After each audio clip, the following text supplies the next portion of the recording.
So remember when I talked about deepening your impact? Well, I'm pleased to now introduce Jonathan Sgro, who's an alum here at Melbourne Prep, who has done just that. So Jonathan's been a loyal volunteer and a donor at the Bethesda Project for years, and he is also the president of our Young Professionals Advisory Board, who's really doing wonderful things to introduce Bethesda Project to a new, younger demographic in the city of Philadelphia and do fundraising and awareness on our behalf. So I'm pleased to introduce Jonathan.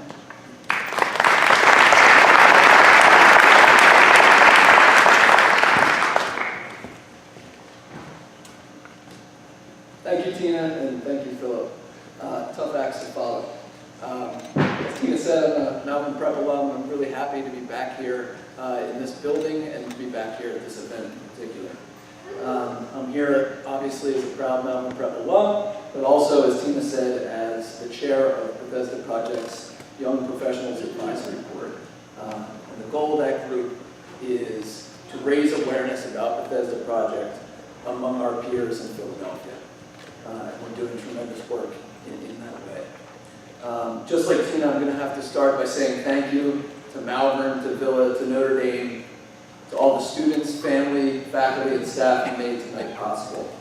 Of course, I'm particularly grateful to Kate Clowes for her vision and enthusiasm, and for everyone who contributed countless hours in the studio to make the bowls that serve as the centerpiece of this event.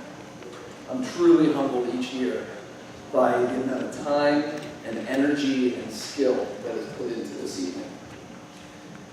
I've been coming for the last couple of years, and something that strikes me every time is the way that the food is served. Each person gets in line, takes a bowl, and is served by someone else. This experience obviously mimics, in a lot of ways, the experience of waiting in a food line in a soup kitchen or shelter. Most of us in this room have never had the experience of relying on others, not only to provide our food, but to ration it.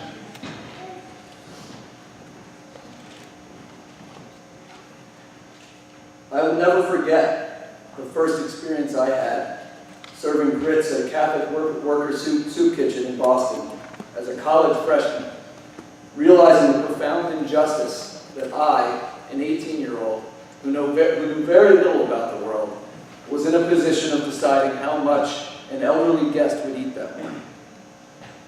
The soup line speaks to a structural relationship that exists in our society. The relationship between the rich and the poor, between the powerful and the powerless, between the mainstream and the marginalized. The unfair rationing of opportunity and the cruel reality that kids born near my office in North Central Philadelphia do not have the same opportunities that I had growing up in Chester Springs. We are here tonight not only to celebrate the hard work and creativity of the students who made these beautiful bowls, but to think about those without the resources that we have, those who stand in soup lines every day, those who sleep on the street, those who rely on the Bethesda Project for support. We are here to put ourselves in their place, if only for a few moments.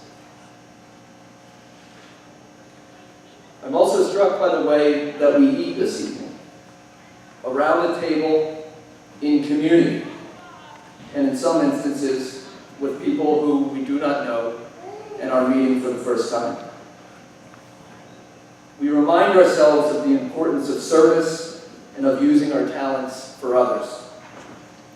But we also recognize that it is in sharing a meal that we break down the barriers that separate us, that intimidate us, and that make us see our differences and not our similarities.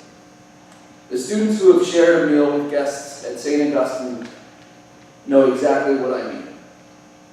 It is around tables like these that the mission of the Bethesda Project is truly accomplished, to be family to those who have none. It was on this campus over 15 years ago that I first encountered the fundamental lessons of Catholic social teaching, that we are to be judged by how we treat the poor and the marginalized, and that it is in community and in service to others that we are made whole. Malvern's Christian Service Program set me on a path defined by these values. And trust me, it wasn't what it is now. I just spent a little bit speaking to Larry about what the Christian Service Program has become, and it's truly remarkable.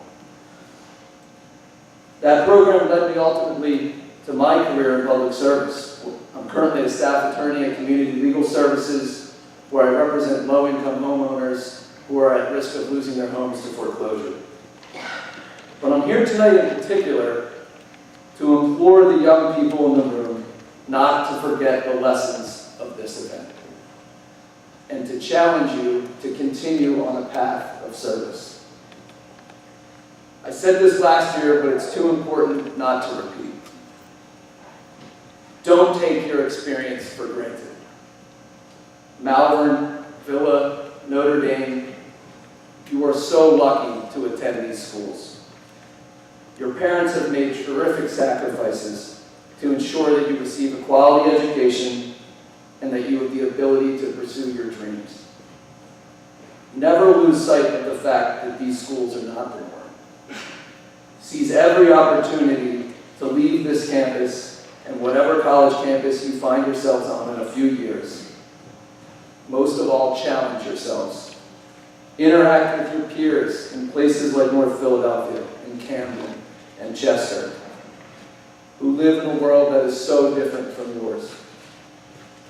Share a meal with the men, women, or children at a shelter who have suffered and struggled in ways that you can't even imagine.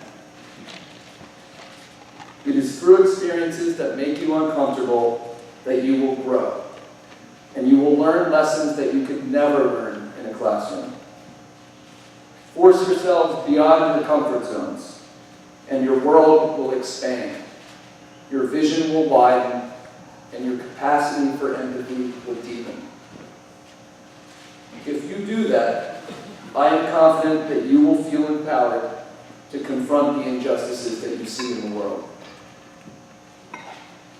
Thank you again for being here, for sharing your talent, your time, and your resources with the Bethesda Project.